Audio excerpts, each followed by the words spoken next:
8 previews en un jour. Et tout de suite, on enchaîne avec une troisième série de la conférence Est, Alex. Cool. Toronto contre Milwaukee au Canada, au Wisconsin. Des dinosaures contre des daims. C'est pas très très loin, je suis pas géographe, mais bon, c'est quand même pas très très loin. Ah non, c'est pas loin du tout. Ça se flirte un peu. Ah bah oui, tu peux y aller d'un petit coup de barque. Exactement. Tranquillou. Un peu comme toi et Westbrook, ça se flirte quoi. Pareil, exactement. On s'installe du coup, on s'est tapé, et si vous ne l'avez pas regardé, tapez-les-vous. Les previews qu'on a fait aussi sur Boston contre Chicago et Cleveland contre Indiana. Donc là, on a le 3e de l'Est, les Raptors contre le 6e, les Bucks. Qu'on Tout à n'attendait fait. Pas forcément ici. Non, mais qui font pour le taf. anticiper sur la section à venir, quoi. Tout à fait. D'ailleurs, si je ne dis pas de bêtises, Alex, dans nos previews de début de saison, on n'avait pas mis Milwaukee en playoff. Non, ni l'un ni l'autre, je crois. Font le taf. Bravo Jason Kidd, bravo Giannis. Bravo Giannis, bravo Jason Kidd. C'est bien. On va en parler du coup Bravo tout de les suite. Bucks. Ouais, quoi. ouais, bah on va en parler maintenant dans les dynamiques. On s'installe comme d'habitude et vous installez. Les dynamiques, c'est la première section où on parle bien évidemment de, pas de toute la saison, mais de cette espèce de dynamique, de monter vers l'avant, d'anticyclone, vers les playoffs et de voir un petit peu ce que ça peut donner avec aussi l'historique de saison régulière, Alex. Ouais, donc les Raptors, ils avaient gagné 56 victoires l'année dernière, donc là ils ont pas fait aussi bien, mais ça reste la meilleure saison de leur mais ça reste une bonne régulière au-dessus des 50 wins, podium, tout en étant privé de Kyle Lowry pendant un mois et demi quand même en deuxième partie, donc voilà. Avec des gros transferts quand même, du Ibaka, PJ Tucker, très bon apport, ouais. Et puis un DeRozan de feu, tout au long de la régulière. Je les ai trouvés assez constants pendant toute la régulière, les Raptors dans l'ensemble. Ils ont été solides. Je les ai trouvés genre voilà quoi. Raptors. Il n'y a pas trop eu de baba, il n'y a pas eu de aussi haut, mais c'est une régulière assez propre. Under control. Ouais. Et les Bucks plutôt surprenants, on les attendait pas forcément à ce niveau-là. Il y en a qui bien évidemment avaient mis surtout avec la blessure de Middleton mais avec la blessure de Middleton pendant 6 mois. Après t'as Jabari en plus qui se blesse derrière, donc bon c'était pas non plus, il y avait pas énormément de sous-sous qui étaient placés sur Milwaukee. Finalement ils se retrouvent quand même 6ème, beau gosse, avec des apports auxquels tu t'attends pas. Malcolm Brogdon, sublime. Chris Middleton, son retour c'est bien. Mathieu Dellavedova, Monroe en sortie de banc, c'est pas mal cette affaire. Trop bien. Tu vois. Et donc finalement Jason Kidd il est là genre super au pronostic. On se trouve en playoff. Ouais, Jason Kidd, c'est ça. On va en parler après, mais oui, ouais. c'est intéressant, effectivement. Mais en termes de dynamique, c'est pas tout mal, les Bucks. Ils sont là. Ils ont gagné à Boston dernièrement, ils ont fait le taf sur la fin de saison, ils sont là, genre. Ils sont là, quoi. Ils jouent, quoi. Ils jouent les matchs, ils sont jeunes, ils sont hyper athlétiques. Toronto aussi, il faut qu'on le mentionne quand même sur leur dynamique de fin de saison. Ils récupèrent Kyle Lowry. C'est une bonne dynamique de fin de saison pour Toronto. Ça va bien comme il faut. Ils ont récupéré Kyle Lowry, notamment, qui avait été blessé avec sa blessure conne, là, du All-Star Weekend, où je me blesse. Ils arrivent avec un effectif au complet, il est très profond. Tout à fait. Donc on verra d'ailleurs s'ils vont la mettre profond à Milwaukee. Et du coup on va devoir nous passer, c'est beau, on va devoir, avant de passer à la section des joueurs, on fait juste un petit coup d'œil rapide sur la série de saison régulière. Je crois qu'il y a 3-1. Oui, pour Toronto. Si je dis pas de bêtises, c'est ça. Ouais, souvent Toronto gère quand même Milwaukee. C'est un petit, d'ailleurs les fans des Bucks le savent, les déplacements de Milwaukee à Toronto, souvent c'est synonyme de torture. Malheureusement, c'est un petit peu tendu pour eux. C'est souvent comme ça, je sais pas si c'est le Canada, c'est Drake, j'en sais rien, mais en tous les cas les Bucks sont un petit peu du mal. Ils se sont pris des fois des tollés contre Toronto, c'est comme ça. Mais on va devoir passer, Alex, et là on va devoir compter sur vous, sur la section des players, les go-to players, ceux qu'on attend. Alex et toute la communauté de Trash Talk bien évidemment, quel joueur tu attends sur cette série? Le zoom va être sur DeMar DeRozan, je l'attends forcément. Surprise. Il fait péter sa meilleure saison en carrière. Ah bah là. Scoring impeccable. Il y a 5 rebonds, il y a 4 passes d'ess. Leadership vraiment pas mal. Altruisme. Il a mené des bons comebacks. Ouais. Il a vraiment, au fur et à mesure des années, il a vraiment perfectionné son style. Je pense pas qu'il attendra à ce niveau-là. Moi non plus, exactement. De shooter mi-distance extrêmement propre, de gars qui sait aller chercher ses lancers. Pas tomber dans la tendance du 3 points. Exactement. Pas tomber quand ça rentre pas bien, il va chercher les lancers. Enfin, en termes de choix, c'est un vrai scoreur. C'est le vrai scoreur. Maintenant en playoff. Quel que soit le style. Exactement. Donc l'année dernière, il avait déjà fait une bonne régulière. Moins bonne que celle-ci. Prends la perche. Moins bonne comme sa régulière. Non, bien sûr. Et en playoff, on a été déçus notamment de ses choix et de son pourcentage au tir. Les défenseurs resserrent, tu t'enchaînes les briques, c'est compliqué. C'est pour ça que je l'attends, parce qu'il va quand même avoir des clients sur lui, là. Il va pas se balader, là. Non. Il va avoir des Chris Middleton, du Giannis, certainement par c'est physique, c'est relou. C'est long. C'est tout ce que tu veux. Et les arbitres avalent beaucoup plus leur sifflet. Exactement. Donc, j'attends très fort DeMar DeRozan, puisque s'il produit comme en régulière, on a un Toronto vraiment très dur à jouer. C'est ça, c'est qu'en plus, on l'a mentionné notamment dans la preview de Boston, DeRozan, il fait une des 10 meilleures saisons individuelles là, de la NBA. En termes de classement MVP, quoi. C'est un mec, il est là, podium de son équipe, il joue à un niveau pareil. On pourrait le considérer comme un candidat potentiel. Donc tu l'attends en tant que joueur. Ah ouais, en tant que joueur très attendu là. Ok, et bien moi sur le poste à peu près d'en face, Chris Middleton. Bah, c'est pas à peu près, c'est une match-up pour moi. Tu vois, À moins que, on va voir comment on va bricoler Kid. on va voir ce que va faire Que notre Kid, famille, le laisse filou. tomber, Jean-Michel Filou. Mais du coup, j'aimerais bien que Chris Middleton nous fasse une pure série. C'est un gars, on l'a attendu pendant des mois, il en chiait et tout pour sa rééducation. On l'a vu là sur la fin de saison. Il arrive, Milwaukee commence à être bon en déplacement quand ils font leur road trip. C'est Chris Middleton qui est là et qui met les gros tirs comme il faut.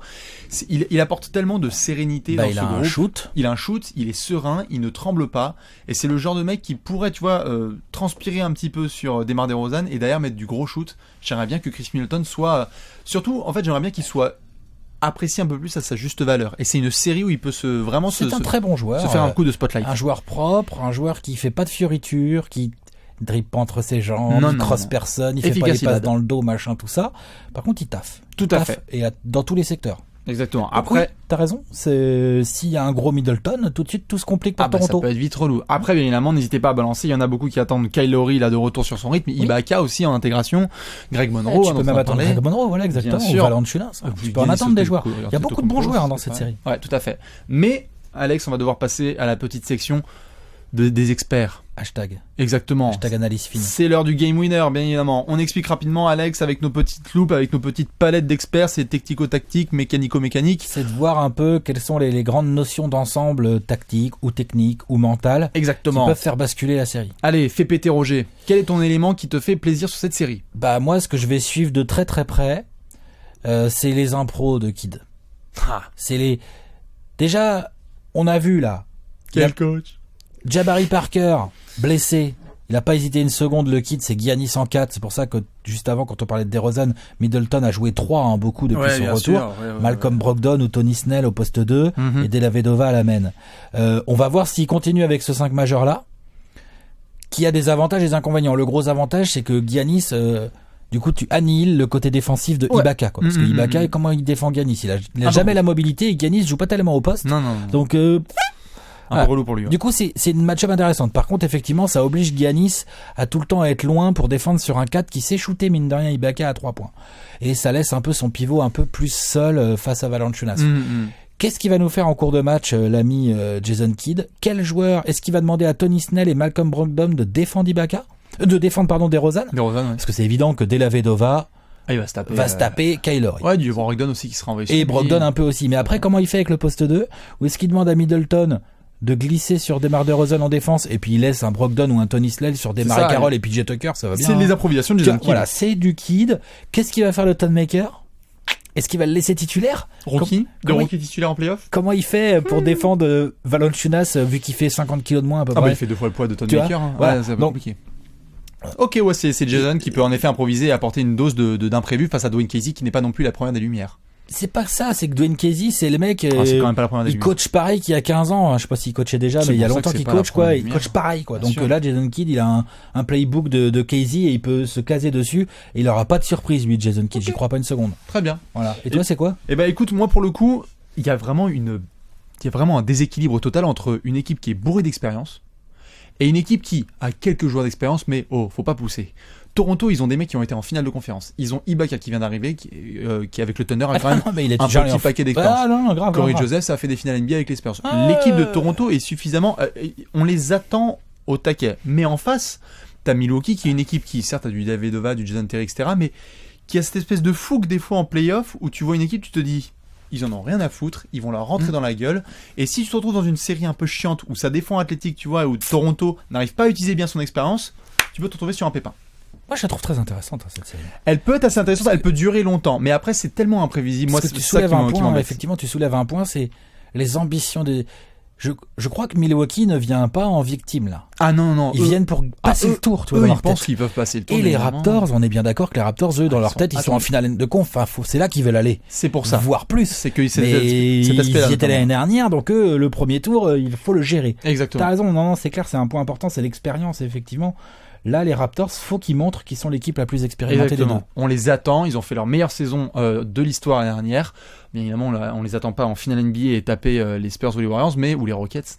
Mais pour le coup, voilà, on attend quand même des Raptors sérieux au premier tour, donc on verra ce que ça va donner. Maintenant, Alex, comme tu le sais, on va devoir passer à la section la plus importante. Est-ce que les gens sont prêts sur leur clavier ? Oui, j'entends. C'est l'heure du pronostic. Pronostic time, t'es Cool. chaud? Ouais. Allez, let's go. Alex qui est en train de réfléchir tel le Dalai Lama. Je sais pas pourquoi je dis ça. Mais en tous les cas, Alex, tu vas devoir nous balancer ton pronostic sur cette série. Oh, muy difficile à pronostiquer. Serré. C'est pas un score, ça, Alex. Je vois pas les Bucks se faire défoncer, en fait. Il me faut un score. Même si je sais qu'ils vont avoir du mal là-bas au Canada, j'ai envie de te remettre un 4-3, moi. Il y a 2 Game 7. Mais pourquoi pas? Alex, il veut 2 Game 7. Je vois pas. Je crois, après, peut-être qu'ils vont vachement me décevoir, les Bucks, hein, peut-être qu'ils vont finir à 4-0 ou 4-1, tu vois, mais je trouve que leurs armes sont vraiment intéressantes pour emmerder n'importe quelle équipe NBA. Et les Raptors, je vois les Bucks solides chez eux, en fait. Très bien. Et donc, je pense qu'ils peuvent emmener les Raptors, aller en Game 7, allez, on se lâche, on est fou. Et par contre, je vois les Raptors quand même passer, parce que ça soit en Game 7 ou en 4-2, je vois pas les... Quasi extrême opposé. Game 7 et Game 7 à Toronto, je vois pas quand même Milwaukee aller. Quasi extrême opposé, Alex, je vais te mettre 4-1. Ah ouais. Et encore parce que je force, j'ai même limite tu penses que c'est un sweep, toi? En fait, c'est pas un sweep. Attention, qu'on soit d'accord. Si, quand tu mets 4-1 en faisant cette tête-là, c'est que tu penses que c'est un sweep. Oui, mais tu connais, Alex. Il y a des sweeps, des fois, c'est pas vraiment comme le score l'indique. Il y a des fois des sweeps où tu te fais sweeper et où sur les 4 matchs c'était serré. Tu vois ce que je veux dire? Il y a des séries où des fois l'équipe jeune elle tient, mais juste au finish. C'est marrant, moi je vois exactement l'inverse. Tu peux pas. Je vois plutôt des branlés dans l'un sens comme dans l'autre. Ouais. Je vois plutôt de temps en temps Milwaukee s'en prendre 20 et être capable de gagner de 4 en fait. On va voir. Tu vois? Déjà, c'est ce qui fait que cette série est totalement positive, c'est qu'on a des pronostics totalement. Cette série-là, n'importe quoi. Là on fait les experts, mais cette série-là, mon pote. Tactico-tactique. Hein. Oh là, n'importe quoi. Donc, bien évidemment, balancer tout au pronostic sur cette série. Est-ce que vous pensez que Toronto, ultra favori, va passer au tour suivant? Est-ce que Milwaukee va créer la surprise? Est-ce que ce sera un des upsets? On l'a vu, je l'ai vu notamment ce jeudi matin. Il y a eu beaucoup de monde qui a dit que ça pouvait être un des upsets du premier tour. 2 équipes quand même qui sont très attendues sur ce premier round de la conférence Est. Alex, nous on va devoir laisser les gens peinards parce qu'après on va terminer avec la conférence Est avec une dernière match-up, je crois. Oui. On enchaîne. Allez, à la prochaine. Ciao.